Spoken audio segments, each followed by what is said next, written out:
record on this computer.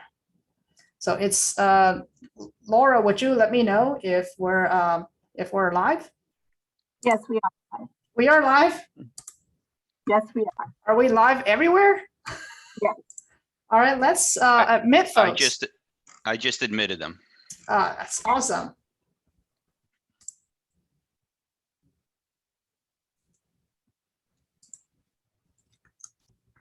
So, welcome to Chat with Green Aggies.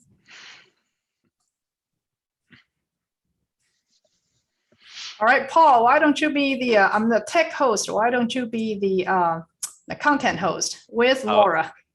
That sounds like a plan. So thank you, Mung Mung. Welcome to Chat with Green Aggies. It is Thursday afternoon. It is that time, 12:12, for us to get started. I want to let you know that besides myself, Laura Miller, who is the horde agent up in Tarrant County, and Dr. Mung Mung Gu, who is now becoming our tech person. I'm sure she's loving that. She is here along with us also. So let me see here. Here we go. Just a reminder. So today we're going to talk about the what we saw at the trials. Myself and Laura traveled out there this past, actually back in June, so just about a month ago. And we're going to give an update on that. And then next week, it's going to be Bugs and Fuzz, Red, White, and Blue edition. So Doctors Ang and Bafai will be talking about some of their favorite red, white, and blue insects and fungi that can be found in the greenhouse, landscapes, and beyond. So, what was different this year? So CAST is actually this year, instead of spring, it was actually summer. Since it was in June. So that was the first time I know since I had been going that it was in the summer. And there were some positives, and I don't know if there were some negatives. What's CAST? What's CAST? CAST is the California Summer Trials. And basically think of it this way. It is Fashion Week for new plant introductions. It is a big deal. So we get to see a lot of the things that will be available to growers to grow in 2022, which means you should see them hopefully in the markets in 2022. And so it's as we look at this, there were 8 different sites that we traveled to. We flew into Monterey and we first traveled to the northern sites here, sites 1, 2, 3, and 4. Then we came down the coast, really nice drive. Spent the evening there and visited Duman, and that was near Pismo Beach. And then we came down to Ventura and visited the last 3 sites. And so there was a total of 25 different breeding companies. And this is the list of companies that was there. And so some of them are seed producers, some of them produce unrooted cuttings. And so it's annuals, it's perennials. There are some woody plants now that are even making their way into the market. So it's good to see the broad range of material that is now being shown at the trials. Okay, so let's get into some of the things that caught my eye. And Laura, if you have any comments as we go through this, by all means, speak up.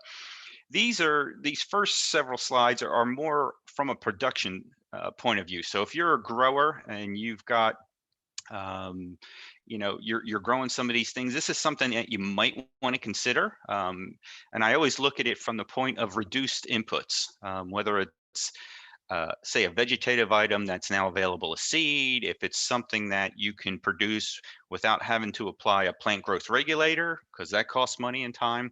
So in this first one, this is Zinnia Belize series. And what caught my eye here was it's similar to what we're seeing with regards to the Profusions or the Saharas. So those small, compact zinnias that grow really well, especially I'm in Houston. So they perform extremely well down here. But in this comparison, and the comparison here is Profusion, no growth regulators were applied to any of these. And so you can see the Belize on the left are showing nice compact habits. So that's a natural response. That's not induced by a plant growth regulator. The comparison, which the label says it is a profusion, no plant growth regulator, but you can see it's taller, it's stretched more, so it would benefit from a plant growth regulator. So if you're looking to save some money, there's a possibility that you might want to consider trialing some of these Belize this series compared to whether you're doing the profusions or Zaharas. And we're seeing the same thing here in the white. So we can see the two rows of the Belize and then the one comparison row, and you can see how that is much more stretched, much taller without the PGR application. This Calibrachoa, this caught my eye because we always talk about combination planters. And I think what Duman has done with this series, and I'm not sure how they do it, it's probably some sort of utility patent, but this is just one variety. It's rainbow, it's Parisian pink. But the unique thing about all the plants or the colors in this series, this Calibrachoa, is they open dark, and then as they mature, you see a variation in the color. So it sort of fades out over time. And so it almost looks like there's 2 or 3 different varieties of Calibrachoa planted in this hanging basket or this planter, but it's really just the one. So it gives you that effect. This is Calypso Coral down here, again, in the rainbow series. So it gives you that same look. You think you've got a yellow, you've got the orange, you've got maybe a golden color, but it's just that same plant, and it's how that flower matures. So it gives you that different look. So you can offer that combination look without having to put in multiple varieties. Yeah, so those reminds me of like a Mutabilis rose or a yesterday, today, and tomorrow Rumpelsia. That's just always a cool feature in a plant. So. Exactly. This caught my eye because it's something different that I have not seen, and this is Centifol Lemon. This is a rose that is bred for that hanging basket type production, and it has a nice fragrance to it. So it's a nice clean rose, and it's just a different presentation. So from liner to a 2-gallon, you can see part of the information down here, it would be 20 weeks. So, you could do a fall plant and have these ready for spring sales. So right now they just have this lemon one. Here was another one that they hadn't named yet that was probably going to come out the following year. So we would see this probably next year and for 2023 sales. But, it's just a different view, a different way of presenting roses. And we keep talking about for small spaces. So as a hanging basket, you can still have some roses on the patio or in the area, and it's just a different presentation. Hey, Paul, I think that's incredible. That's the first trailing rose that I've seen. Yeah, Okay. yeah, I had not seen that before, and so I'm really going to be curious to see how they expand this line, because I'm sure within 5 years we're going to see a whole series of color range in this group. Also, would be great in a mixed container as the spiller, in a container. Exactly. Yeah. This one caught my eye because I've got Brent contacted me. He's sending me trial plants of this, so I wanted to point this out. The whole sempervivums, succulents are a hot area, big trends there. And this one, these are the super semps. So you can see they get quite large. You're looking at either a gallon or an 8-inch. But what they're claiming is this 78 cell tray transplanted into the quartz would be a 6-week crop.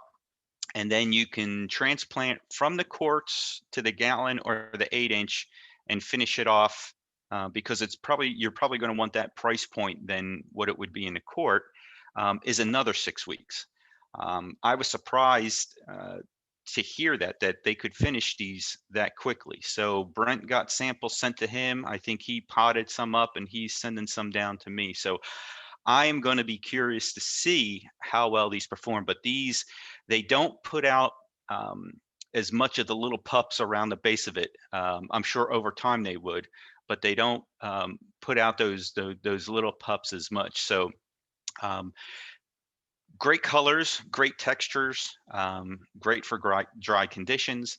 And so this is one, within 12 weeks, you could have a 1 gallon to 8-inch ready for sale. And I definitely would think that this would probably be at a higher price point because of the quality of it. So this is one worth keeping your eye on. And when I get the plants and I get the trials, maybe I'll give an update as to how well they performed for me down here. The Easy Wave. So the Easy Wave Petunia, I think it's over 25 years. I think it was last year, it was 25 years old. And the Easy Waves, we now have what they're calling the E3. So it's the next evolution. And this is what we always see with these series. The series that do well, we see it evolves, the breeders want to make it better. And I think they have here. So in this image, this is the conventional or the old Easy Wave that we've grown accustomed to. And I know the shading doesn't work very well, especially with the purple, but you can see the habit is much tighter, much cleaner, much better flower production over the entire plant. So I think if you are a wave grower and you do the Easy Waves, the Easy Wave E3 is probably what you're going to want to switch to. And it's probably, the old Easy Wave seeds probably won't be available in another year or two because everything will be transitioned over. And you can see how nice and tight and clean they are here in the landscape. So in this image on the right-hand side. Again, you still have that spreading habit. I think it's much better. It's much better flower production, and the colors, you can see across the colors, they all look uniform in that habit, which is a good thing to see. So one real interesting thing this year, Paul, was that they had stuff planted in the ground. As you can see, those Easy Waves in the ground, whereas normally I understand they don't do that. So that was kind of something special. Yes. This year. Yeah. Normally when it's in March or April, it's just not warm enough yet for them to do that. And just a side note, I did see the announcements have come out. So the trials will be going back to the spring in 22 and 23. So next year it will be March 30th through April 3rd. So they will be going back to the spring. So yes, these beds, these outdoor bed, won't be available, but that's what the summer trials at the various up at Dallas Arboretum, or what Dr. Pemberton has in Overton, that gives us a chance to go out and see things in the ground then. These kitchen minis were interesting. We got some trial seed of this. The thought behind this is, if you are the grower, you're going to grow these, they're going to set the fruit, and you're going to sell them with some fruit set on them already. These produce fruit-wise for about a month. So they're saying, I forget what this saying was, something like pick, eat, and repeat. So it's basically a throwaway plant is what it's coming down to. And so if you've got small area outside on a patio table or a sunny windowsill, you can have some of these, cherry tomatoes. There's some pepper varieties, and they do produce. They're definitely not going to produce, if you're an in-ground grower, it's not going to be anything what you're used to. But if you are in an urban area and you are in a high rise and you've got a small balcony out there, you could put these out there and you'd be able to go and pick some tomatoes off of them. So that's the market. That's the sort of the demographic that they're shooting for with this. And as you can see, at this point, there's 4 tomato varieties and there's 12 pepper varieties, and some of the pepper varieties are hot peppers. So if you are into that, they've got you covered. We also are kind of aiming those at like grocery store sales, in the way that you might buy fresh herbs in a container in the grocery store. So you could go in and buy a small tomato plant. There you go. Absolutely. And they are not bad. The taste is pretty good on them. I've tried the tomatoes that we have here, and we've just recently pulled some peppers off, so we'll have to give them a shot to see how they are. But they're quick it's about a 30-day window on production. So it's not a long-term thing. So as one goes out, you can go back to the store, get another one, and keep your production going that way. Leucanthemum. So the problem with leucanthemum in the past is it's a long day plant to flower. This white lion now is a leucanthemum that you can use to hit spring sales. So one thing that's good, it's from Keith Seed, so it's a seed item. It's not vegetative, so your input's cheaper there when it's a seed item. It only needs 10 hours to bloom. So early season, it will start to flower for you. It doesn't need vernalization. So really, you have two options with this plant. You can start or bride plugs in, say, in the fall, plant them up like you would a normal perennial, bulk them up maybe in a gallon as you're seeing here, maybe something a little bit larger, and then hit your early spring sales. The other way is, as they start to mention, is annualizing the perennials on the production. Get your plugs in, plant them in early spring, and have them for sale early on that way. So it's a quick turn. And then you can follow with some of the other varieties. One of their other variety is Madonna, and that's a later blooming one. It needs at least 14 hours or 12 hours, I think it is, to start blooming. So that's going to be more for summer production. So again, first to market, something different that you don't normally see. And if you're into growing the perennials, this leucanthemum white lion might be a consideration. This one is interesting because, again, it's a verbena. So verbenas are, for us down here, are usually early season. They're hit or miss through the heat of the summer. Certain varieties do better than others. But this one it's naturally compact. There's no PGRs required. There's no pinching. And you can see how tight the growth is on these in the in-ground beds. These are available as unrooted cuttings. So this is from Ball Floral Plant, and they're vegetative. So the input's a little bit higher, unrooted cuttings, but you're not going to have to put any extra inputs into these once you grow them. And due to that compact habit, you can probably get more of these on a bench per square foot because they don't have the aggressive spreading habit as we've seen with other verbena. This digitalis, I'm excited about trying this because it is a first-year flowering digitalis, and it produces sterile flowers, so it should bloom longer once it starts to bloom. And it does not need vernalization, and it is a seed item. So seed items are usually our cheapest input. No vernalization is great because our winters down here, at least in my area in Houston, are hit or miss. So we often run into problems where we don't get enough of those chill hours, enough of the cold hours. And since it's going to flower first year, anything that you can have that adds that height into the landscape, especially on these perennials, is worth looking at. So this is one I definitely, from my perspective, I want to try down here to see how well it's going to perform and see if we can get flower production on it in that first year. This Gerbera, the Garvineas, I'll just let you know, I've got I think they're the sweet series of the Garvinea from the same breeder, and it overwintered through the February freeze that we had this past year, both at my house. So I'm in Katy, and then at our trial garden, or the demonstration garden, which is down in the southeast side of the county. And they have been in the ground for a good 3 years now. And they come back every year. They bloom in the spring. They'll throw sporadic flowers throughout the summer, and then in the fall they will bloom again. So the Garvineas are a really good species to have with the Gerbera. The Majestics are just a larger flower. So the sweet series that I have, the flowers are smaller. The Majestics, larger flower, so more oomph to that flower. Great as a cut flower. You can bring it in or enjoy it outside. This Nasturtium is just something unique. I'm used to seeing Nasturtium as a vine, growing all over the place. and we talk about edible landscapes.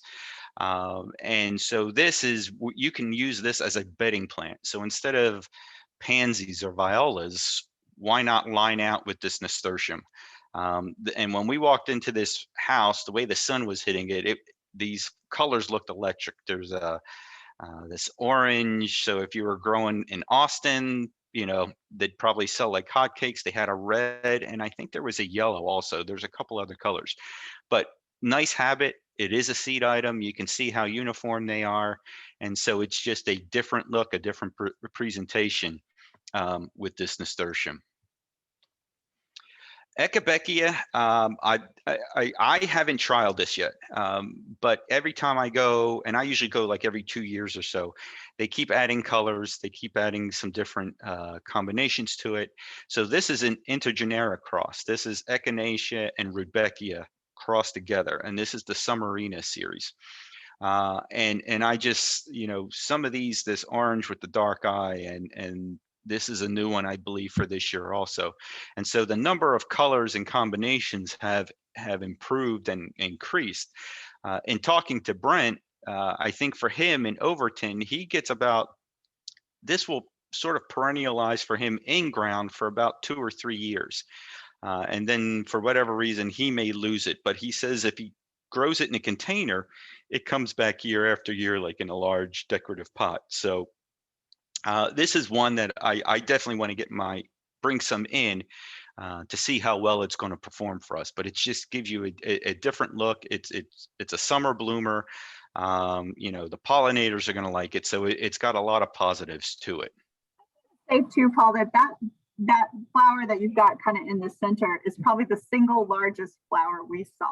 Yeah, this one right here. Yeah, absolutely. Big flower. Yeah. Bigger than your head. This one I put in just because this is, at least in my area down here in the Houston area, I would not put this in the ground if I were to grow Ptilotus, Joey improved. This would have to be a container plant for us down here because of our soils. But you know, this is a native to Australia, so it's going to like drier conditions. And so our soils are just too heavy, too wet. But to me, it's a niche item, and I think it's just so unique and so different that it's you know, it's worth giving it a shot to see how it will perform and grow. You know, it's not, at least here, not a landscape item, but it is a container type item that I think could definitely catch some attention. I think that could be a landscape item in some parts of Texas. But Right. Paul, if this in the landscape, if you build it up a little bit, would that be possible? You know, instead, yeah. Yeah, I think so, but you know, the thing I'm afraid of is we're just with our humidity. I think in a pot it's just going to do better. But you know, you never know. Like I always say, the plants don't read the descriptions that we write about them. So there's always a chance that it would do well in the landscape. I've seen this melt in areas with too much rain, not because of the heat. I mean, this can handle heat, but just too much rain. It's a moisture. Yeah, absolutely. This Helenium I like because, you know, Helenium's a ditchweed around here. Sneezeweed is the common name of it, and it's not because it makes you sneeze. It's actually sneezeweed is used as a decongestant way back when in the early days. But this is the HayDay series, and I like the flower presentation on it. I like the way it's flowers over the entire plant. There's a yellow, there's a bronze, and I think there's a reddish one. So again, a different look for Helenium from what we normally see around here. So I think it should be quite a hardy plant for us in the Texas area. Petunia, there's always a lot of petunias. This one just caught my eye just because of the presentation on it. The colors were really kind of unique. This is Funhouse Potpourri. Very unique throat colors as it sort of bleeds out in this hot pink color, it in full sun, it looked electric. And so it definitely has that wow factor as you see it. So this is one, if you're a grower, definitely get with your rep, or this is an item from Syngenta, because I think there are issues with light and growth regulators as to how it might influence the color of the flower. So you just want to make sure that you're using the proper PGRs if you have to do, and then watching it with your light intensity so it doesn't go all yellow or all pink, or you don't want to lose that variegation within that flower. Did you guys see Cecilia when you were at Syngenta? Cecilia did her master's with me and then her PhD with Dr. Terry Starman here at A&M. She's an Aggie at Syngenta. She works at Syngenta. I don't know.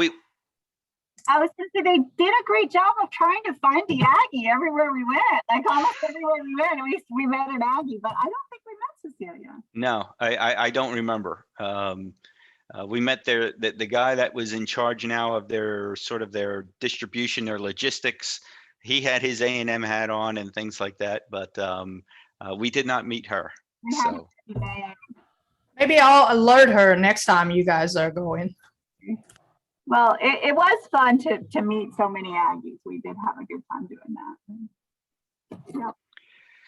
This is another one from Syngenta. So this is a Marigold. This is the Endurance series, and this is a triploid. So this is the French Marigold crossed with the African Marigold. And so we've got the growth habit of the French, but you can see the flower is sort of in that intermediate size.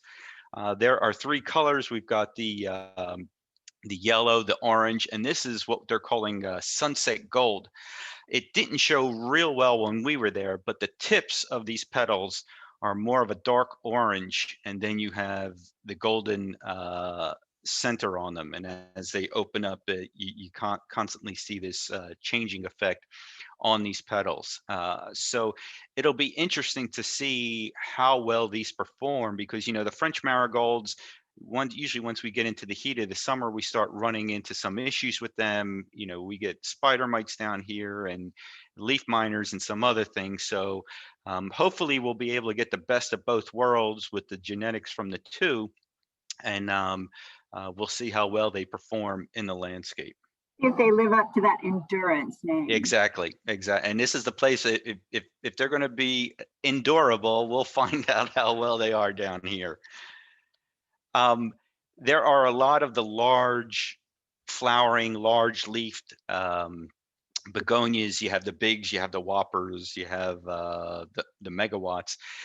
And I grabbed this one, the Viking series, because it's interesting that they've got two different forms. They've got the Explorer, Viking Explorer, which is more of that hanging basket spreading type growth habit. And then they have those that are more, I guess, a little bit more upright that you would use like as a patio plant. But this chocolate version of the foliage, I think that's the only one that I saw when we were out there.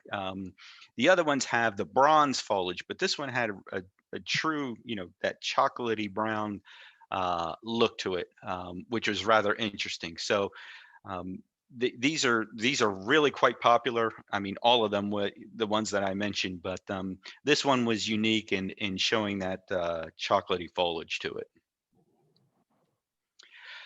This one, I'm just, every year I see it, and I'm going to bring some trials in because I think this would be great for a fall sales.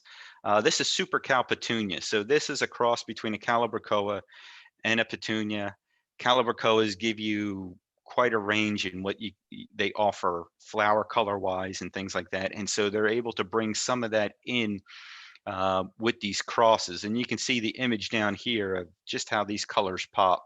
So the plan is to get some of these colors in and do a trial to see if we go for a planting at, say, week 33, I think is what we're shooting for. Can we hit the, say, Halloween sales window through Thanksgiving? And I think these would bloom much longer than what mums would.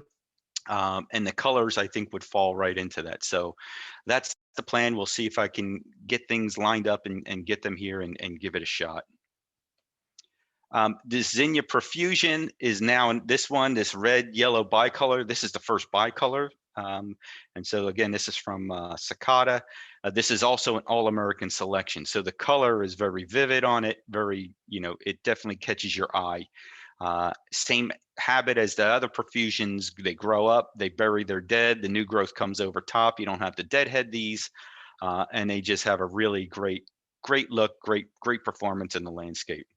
And this one here, we just have an edge of it here, but this is they're double red, and you can see that color just really jumps out at you. Paul, I like the way you put it. They bury their dead. They keep their skeletons in the closet. You got it. You don't have to be out there deadheading. So it's hey, and if you're a landscaper, that's that's one less thing that you have to worry about. If you put, whether it's the profusions or the Zaharas, they just constantly put new flowers. The old ones die down inside the plant, and you don't have to put the maintenance in there for cleaning it up. So we heard that phrase a lot. Yes. Yep. The Phlox, I grew some of these flame series many years ago, probably when they first came out, and they did all right for us down here in the Houston area. But now the colors have just taken off, and now they've got the Flame series and they have the Flame Pro series. This is from Doom, and I definitely want to get some of these in for the spring, because I was just really blown away by the flower production on these. Now I know, and you always have to take it with a grain of salt. Growing in California and growing in Houston, Texas is night and day. And growing anywhere in Texas compared to growing in California is night and day. So I definitely think that there's, I'd like to see just how well these are going to perform. And, it's got the flower power, it's got unique color combinations. And I think they've got a bunch of series that if you wanted to grow them throughout the season and hit different flowering windows, they have that in place. But I was really impressed with the Flames and the Flame Pros. This one I think was one of the wows, at least for me, especially when we talk about bringing wildlife into the landscape. So this is a Cuphea. This is Hummingbird's lunch, and that growth habit is rather interesting. I've never seen a Cuphea grow that way. So you could see this as a hanging basket or a patio plant, and being able to bring the hummingbirds in, or butterflies or things like that. So this is through Plant Haven. So different distributors will be selling this. I don't think it will be unrooted cuttings. It will probably be liners that will be available. But just the flower production on that, you could see, visualize the hummingbirds just working on that plant, feeding away. So this one was definitely a wow for me to see it. And then the next one was the other one. So, bringing those hummingbirds in, things like that. This is the Bodacious Hummingbird Falls. And so this is a Garvinea Salvia that, has lost this vertical drive to grow. This is a horizontal grower. This is a hanging basket. And so you can see the flower production on it.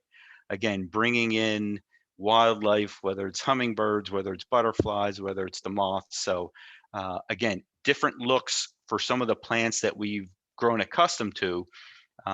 Is part of the fun of going out there, to these trials to see what's on the horizon. Now, if you're looking for orange, this is Petunia Hell's Heat. Interesting name. But wow, that thing, that is not a doctored, that's not, photoshopped or anything. That was the color of the orange on that. These were out before, and there was, they had to pull them a couple of years back because I think the way these were bred, there is a gene inserted from corn that is influencing that color. And so there was some questions about it, but I think everything has obviously has cleared and passed, because they are back. So again, if you're growing in Austin, you would think every house in Austin would have this growing in front of it, because that is an electric orange to have for a petunia. This is another one, and you know, Portulacas, I love them. They're great in the heat. They're great in the full sun. The problem is if you leave early in the morning for work, they're not open yet, and if you get home late, they're closed already because you don't get a chance to see them. This is 24/7, and they are claiming that this will stay open 24 hours a day. So when you leave in the morning, if they're not open yet or they're just opening, they should be open for you by the time you return home. I didn't get a chance to ask them how these do in low light levels, but I'm assuming if they're going to stay open as the day gets a little bit shorter, or as the sun's going down, I would tend to think that even under maybe cloudy conditions or lower light conditions, that these are still going to bloom. So this is another one worth looking at and keeping an eye out for it. So this is going to be series 24/7.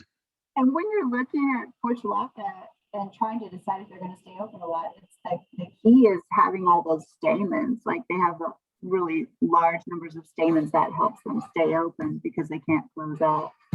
So there are other series that kind of have that characteristic, and this will always stay open longer than the standard. Yeah, so it's going to be interesting to see how well these are going to perform.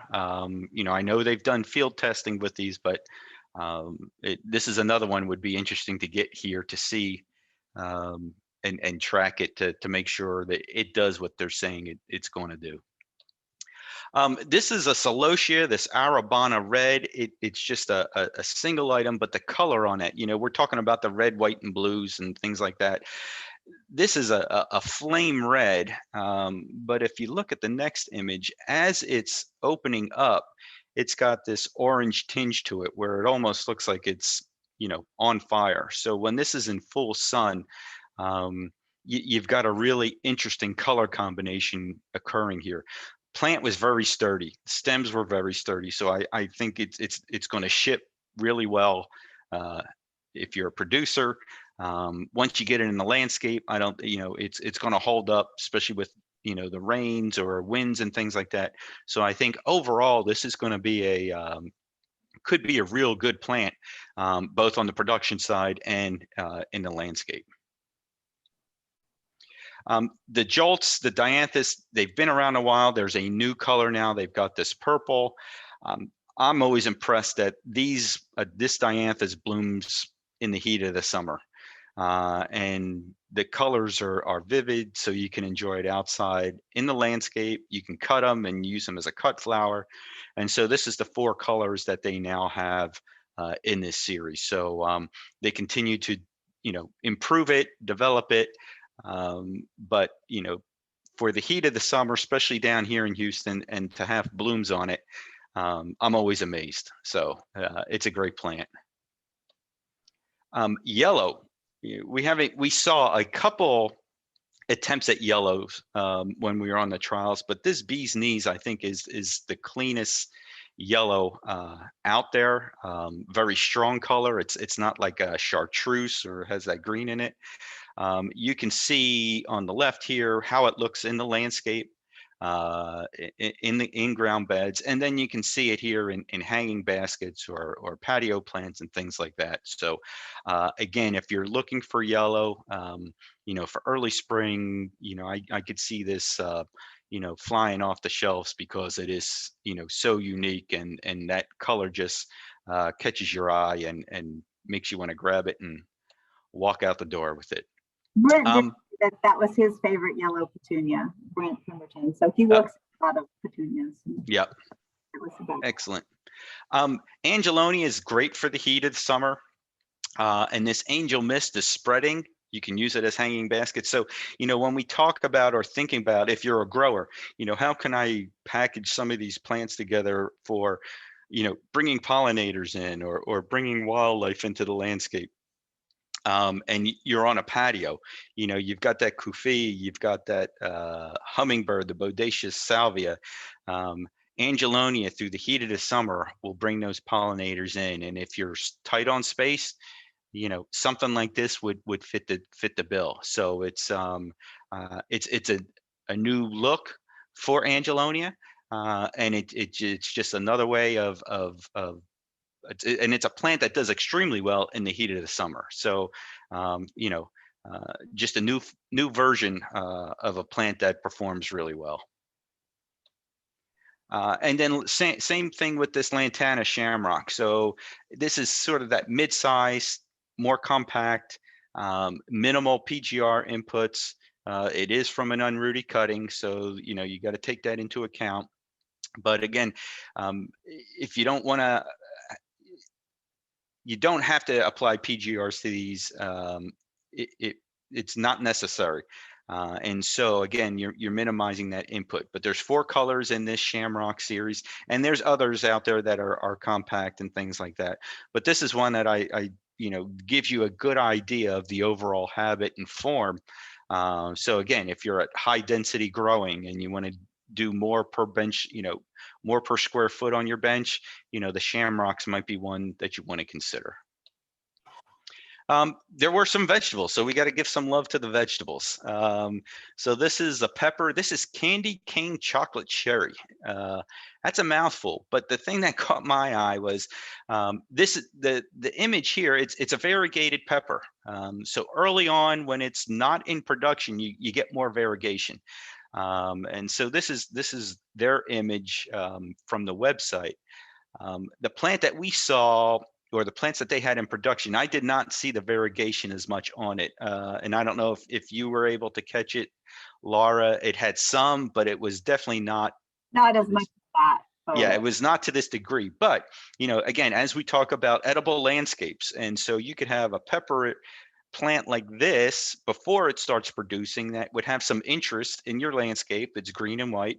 But then when it goes into production, you get these interesting candy cane striped fruits that come off of it, these peppers.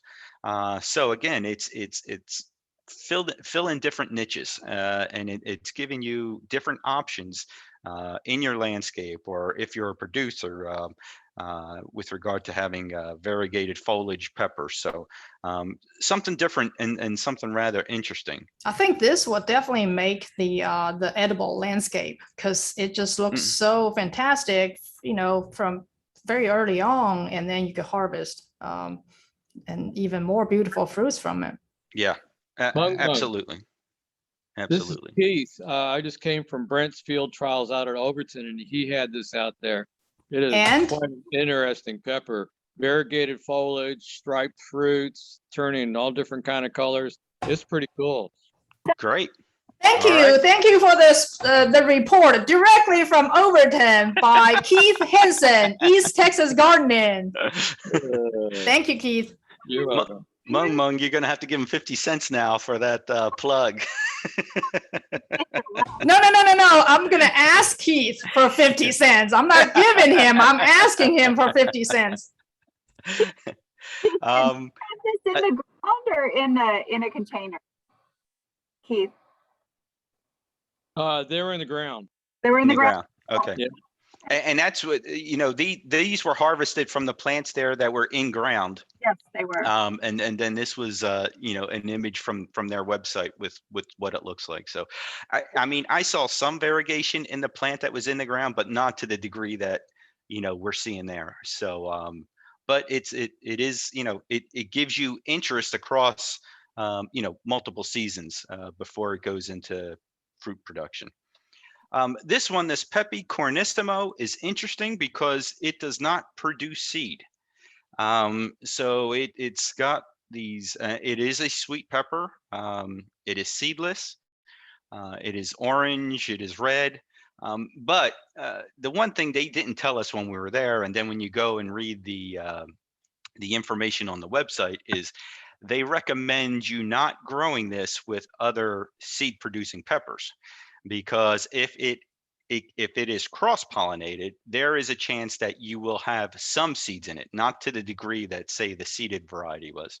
So if you were growing this, if you had a bed and you just grew a bunch of Pepe Cornissimo, they are all going to be seedless. But if you have it mixed in with some other ones, there is the possibility that you will see some seeds again, but it probably won't be to the degree that you would see with the other ones. But it is something interesting. And so you can see how things are going to evolve with some of this breeding over time. And then close it out, I'm just going to touch on some combo planters, things that I caught my eye. You know, we talked about the Phlox, and so they're taking even some of their varieties. This confetti, if you're a grower, you can buy these as rooted liners with the various different varieties already in one plug, and you can just put 2 or 3 plugs depending on the size of the pot, and you let it go, and it finishes for you.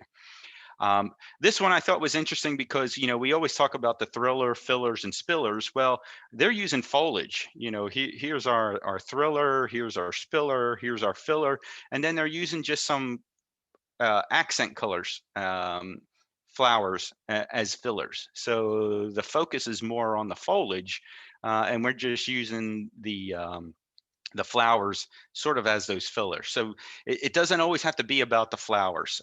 It could be about the foliage and the textures that they present. This one, I just loved it. Just the color. I think I had 4 or 5 different pictures of this from different spots, and it was always the same one. This is, again, the confettis, but just that cooling effect of the purples, but then the hot colors of the oranges and the yellows and things like that. Again, these confettis, there's, I think, 3 varieties in there, and they come all in one plug. So there's a cutting of each rooted in that one plug. You put your plugs in, and you just let it go. So again, great colors, great combinations. They take the thinking out of, you know, you don't have to worry about thinking about it. Just plant them up and let them go to town. On the red, white, and blue, here's another one on the confetti. So they even call this Stars and Stripes Honor. You've got 2 types of petunias in there. You've got a white verbena. Now you can do this on your own, you know, just to give you ideas of what's available out there. So for early sales, you know, you can come through with something like this. For 4th of July, the petunias are probably not going to make it, so you're going to have to find some other options to hit that market, at least down here in Houston. Maybe further north, you can get by doing that. Maybe like Veterans Day, maybe. There you go. Or early on or later in the season, one or the other. So, but you know, just to give you an idea, the colors that are out there, what's available. A lot of these are pre-programmed for you, so you would just have to, you know, buy in those plugs if you're a grower, pot them up, and, you know, 12 weeks later, or whatever it is, 10 weeks later, you're good to go. And they figure out all of that, you know, which one plays well with the other one. So you're not worried about, well, is this one, if I go with this variety of verbena and that of calibrachoa, is one going to be more aggressive than the other and take over? That's all taken care of for you when you go with some of these pre-programmed plans. And then my last one, I guess, is for my red, white, and blue. Here's that Angelonia. So here's the spreading type. So we've got our white, and we'll stretch it and say it's blue-ish. It's more purple. But then they have the upright Archangel, which is a larger flower, a little bit more, and the upright habit. So, you know, that's a nice hanging basket. Now, we could definitely hit that for 4th of July down here, and even Memorial Day and things like that. So again, you know, when I talk to the master gardeners, I tell them annuals and perennials. It's like that 64 box of crayons when you were a kid. Now there's so many colors out there. There's so many things you can work with. Really, it's just your imagination that will hold you back. So try them in a container, try them in the garden, and just have at it and learn from what you work with. That is it. Laura, do you have any other comments, questions? Hey, Paul. Yes. Can you? I put in the chat. There's a link, and that's Airphone's report of the trial. When you pull that up, Laura, go ahead. In the Google Docs link? No, in the chat. I sent it to Paul. Okay. Okay. I see it. I just clicked on it. Okay. Oh, because okay. I think you All right. need to share your screen. Yeah. Hold on. Okay. I got it. Give me a second here. Let me stop sharing here. All right, so this is going to be great for Keith, just like the moment he just experienced. Irfan is actually reporting from the Overton trials. Yeah, I saw him there. Yeah. Okay. Share screen, screen 1. See what things look like today. Okay. One thing I wanted to say when Paul was showing us that white lion leucanthemum was that most of the time in Texas, we have 10 hours of daylight, like even in the middle of the winter. We don't have most of Texas, most of the time we've got 10 hours of daylight, which is great. So. Okay, so can you see Irfan on the screen? Not yet. Oops. How about now? Not yet. There we go. You got him? Yeah, we got it. Okay, let me hit.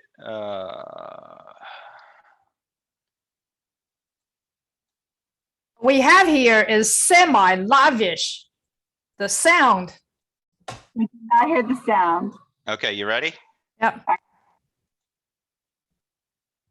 Still no sound. We don't hear the sound. Okay. He's saying, plants here at Overton. Hold on. Is there, I don't use. Yeah, you got to share sound. Yeah. That's what hold on. Setting. I'm going to send the link to everyone in the chat. So yourself, huh? Yes, just in case we don't get the sound. None of it. So let's watch this all together. Okay. Quick question. Where would I do that at? You unshare it and then hit share, and it's should be in your bottom left, I think. Okay. It says something like optimize sound. Oh, okay. Share sound. Yeah. Optimize for video clip. Okay. All right. Let's try it again. Take 2. All right. You guys see it? Yes. Okay. And we're going to take a look at some of the plants. We're going to add some gorgeous petunias. At least that's what the sign says. Straight from Overton.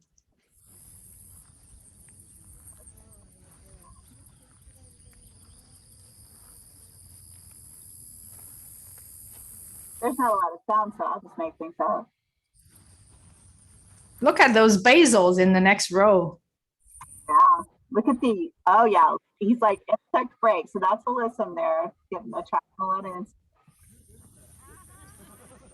We're not going to be seeing these plants as close as you would go to the trial yourself. But I think the idea of this video made by Irfan is let you know what you might be expecting at the Overton trial.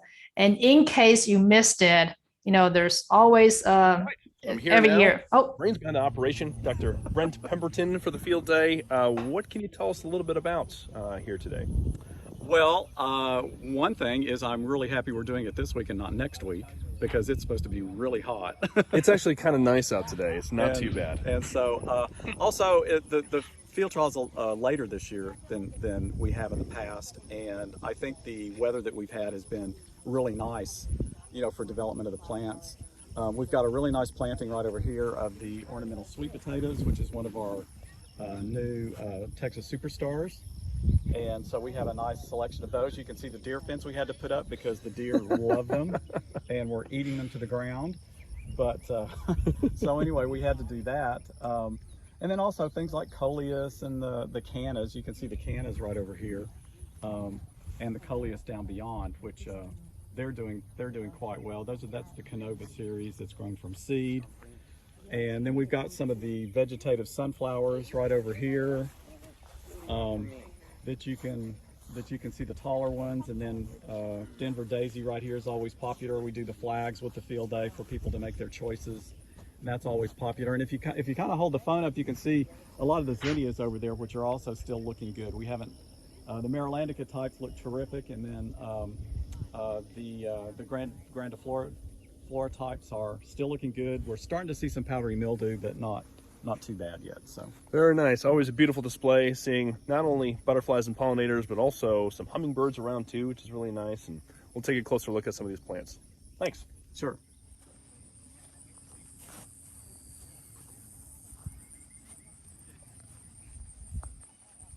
All the Ipomoeas.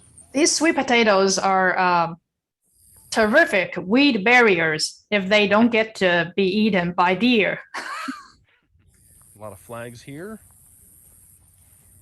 Yeah, for those of you who've been, if you're a female, he gives you a pink flag. If you're male, We've got a lot of favorites here in this coleus aisle. you can kind of see like if certain plants appeal more to men or women. Winged sharpshooter. See it. And if you're a grower, you probably would have grown the ones that appeal to women because they got more flavor. Lateral movement from the side to side. And go figure it out, just with look at the insects.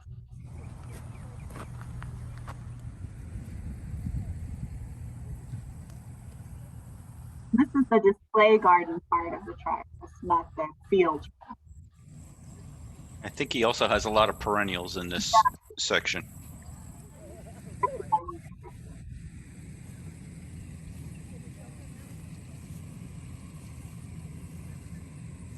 Lots of salvia here.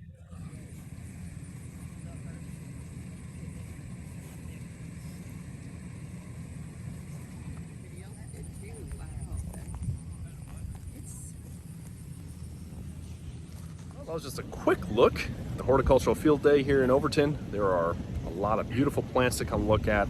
If you haven't checked it out before, make sure to check it out. It happens every year around end of June to mid-July. Anyways, this is Erfan, the horticultural entomological field correspondent, checking out. Very fun. Thanks. That was great. That was excellent. So I think that's